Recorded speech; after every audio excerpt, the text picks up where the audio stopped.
the more I've listened to the clip of Jimmy Kimmel and what he said, the more I can completely take the wind out of the sails of anybody who thinks he should have been fired. Megyn Kelly said, "I'm not sure who needs to hear this, but Jimmy Kimmel got on the air and falsely stated as a fact that Charlie Kirk's killer was MAGA, smearing an entire movement in Trump in particular with a vile, disgusting lie, and at a time when the threat against those on the right is at an all-time high."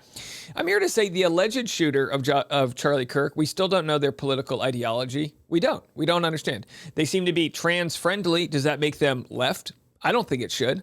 I don't think what someone decides to do with their body and who to support would make them on one side or the other. No offense, but there's plenty of gay-friendly people on the right. I think that's a good thing. Looking at you, Lindsey Graham. You know what I mean? I think it's a good thing. Be gay. Who the hell cares? I certainly don't. But she said that Jimmy Kimmel got on the air and falsely stated as a fact that Charlie Kirk's killer was MAGA. Let's have a listen to what was said. Desperately trying to characterize this kid who murdered Charlie Kirk as anything other than one of them. And MAGA is desperately trying to characterize this kid who killed Charlie Kirk as anything other than one of them.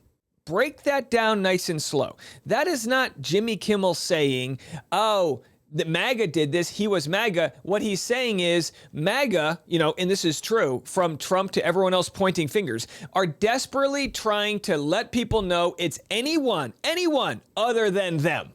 And that is the truth. That is exactly what happened as soon as this death happened. Well, he's got left-leaning ideology. Governor of Utah said that. And when reporters pushed back on him, they had no answer to that. Their only thing is that his girlfriend is transitioning from male to female. That's literally all that they've shown so far. So this isn't Jimmy Kimmel willfully ignoring the facts. He's saying MAGA's trying to point the finger at other people, period. That's what was said.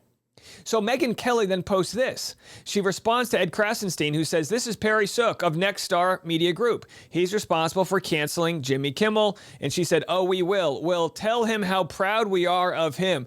Megyn Kelly, go F yourself. You're so wrong on this story. And to think yesterday or even this morning, we were giving Megyn Kelly that credit for defending the First Amendment rights. For those that are saying this is not an issue of the president getting in the way of ABC's programming, you're absolutely wrong.